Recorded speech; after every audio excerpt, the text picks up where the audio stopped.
Guys, good morning. કેમ છો? રાધે રાધે, જય શ્રી કૃષ્ણ. તમારા બધાનું સ્વાગત છે મારા ઇઝરાયલી ડોગમાં. તો ગાઈસ, અહીંયા તો મોર્નિંગ થઈ ગઈ છે એન્ડ આજે હું એન્ડ મારા દાદા ખાસા ટાઈમ પછી નીચે વોક કરવા માટે આવ્યા છે.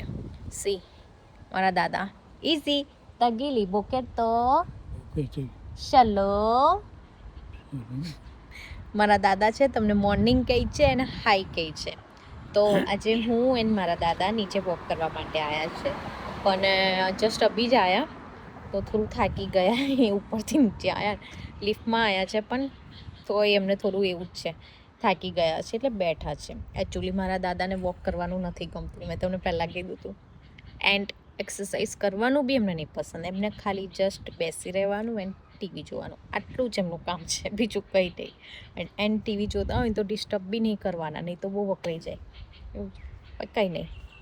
આવ્યા છે નીચે વોક કરવા માટે, તો બસ થોડી વાર બેઠા જ 5-10 મિનિટ, પછી એમને ઊભા કરીશું એન્ડ થોડું વોક કરાવીશું.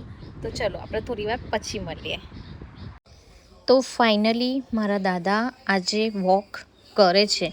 આમ તો એમને વોક કરવાનું બિલકુલ નથી પસંદ, પણ આજે ફાઇનલી એ વોક કરી રહ્યા છે. એન્ડ ગાઈસ, આજે ઇઝરાયલમાં ફેસ્ટિવલ છે જેને આ લોકો એવું કહે છે સવુઓથ. સવુઓથ એક જ્વિસ ફેસ્ટિવલ છે, જ્વિસ લોકોનો. તો આ ફેસ્ટિવલમાં આ લોકો છે ને નોનવેજ નથી ખાતા, ચીઝવાળી બધી વસ્તુ ખાય છે, ચીઝવાળી કેક ખાય છે એન્ડ બ્રેડ એવું બધું ખાય છે. આ લોકો ના ચિકન ખાય છે, ના ફિશ, ના મટન, ના એગ એવું નથી ખાતા, બધી ચીઝવાળી વસ્તુઓ આ લોકો ખાય છે.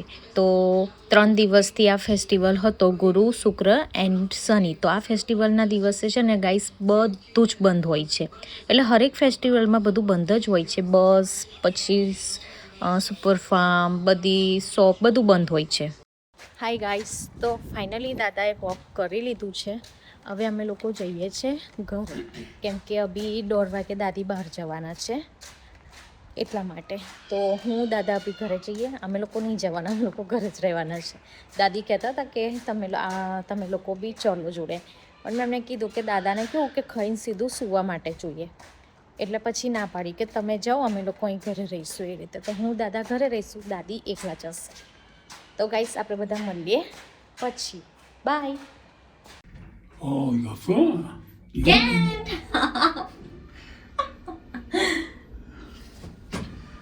હાય ગાઈસ, તો ફાઇનલી અમે લોકો ઘરે આવી ગયા છે એન્ડ દાદા બેસીને ટીવી જોવે છે. એન્ડ થોડી વાર પછી દાદી જશે બહાર, કેમ કે આજે એ લોકોનો ફેસ્ટિવલ છે એટલા માટે. એન્ડ હું અને દાદા ઘરે જ છે, તો અમે લોકો જમીને પછી સૂઈ જઈશું. તો જો દાદા છે ને બેસીને ટીવી જોઈ રહ્યા છે, હું તમને બતાવું. મારા દાદા બેસીને ટીવી જોઈ રહ્યા છે, એમને ડિસ્ટર્બ નહીં કરવાના, નહીં તો અકળી જાય. કંઈ નહીં, આપણે બધા મળીએ થોડી વાર પછી.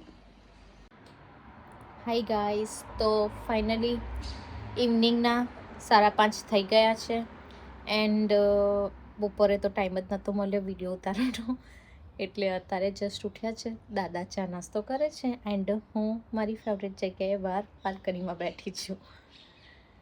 તો કાંઈ નહીં, દિવસ આવી રીતે જાય છે.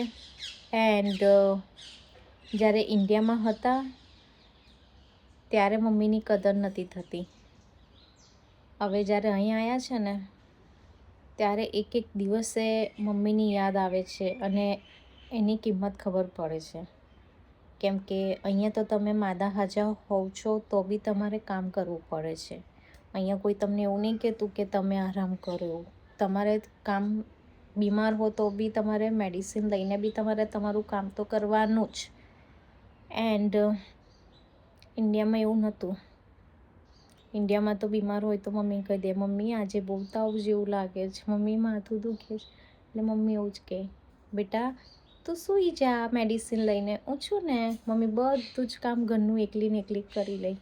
ઇવન આપણને રેડીમેડ જમવાનું બી મળી જાય. આપણે પથારીમાંથી ઉઠ્યા હોય ને તો બ્રેકફાસ્ટ મળી જાય, લંચ, ડિનર બધું રેડીમેડ મળી જાય.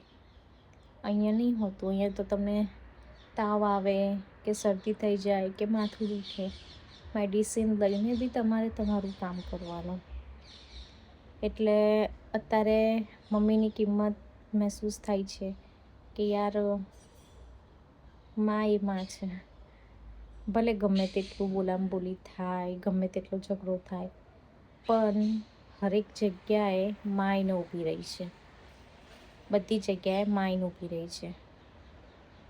કંઈ પણ ઝઘડો થયો હોય ફ્રેન્ડ સાથે, હસબન્ડ સાથે, કોઈ બીની સાથે, પણ પહેલો કોલ માનો જ આવે છે અને માં જ પૂછે છે કે બેટા તારી તબિયત કેવી છે. અત્યારે મને ઇઝરાયલમાં 2.5 વર્ષ જેવું સમથિંગ થયું છે. દરરોજ મમ્મીનો કોલ આવે છે, દરરોજ મમ્મી પૂછે છે કે તારી તબિયત કેવી છે. એન્ડ ગમે તેટલું મમ્મીથી છુપાવું ને તો પણ મારી મમ્મી મારો ફેસ જોઈને કહી દે કે ના આજે તારી તબિયત નહીં સારી, કશું તો થયું છે. એ માં છે અને તૈયારીમાં ખબર પડી જાય છે કે શું છે ને શું નથી. હું અભી થોડા દિવસથી બીમાર છું, થોડી હેલ્થ સારી નહીં રહેતી, તો મને એવું કે મમ્મીને ખોટું કહીને ટેન્શન કોણ આપ્યો, પણ વગર કીધે મમ્મીને ખબર પડી જાય છે કે મારી હેલ્થ નથી સારી. એટલે અત્યારે મમ્મીને બહુ જ મિસ કરું છું કે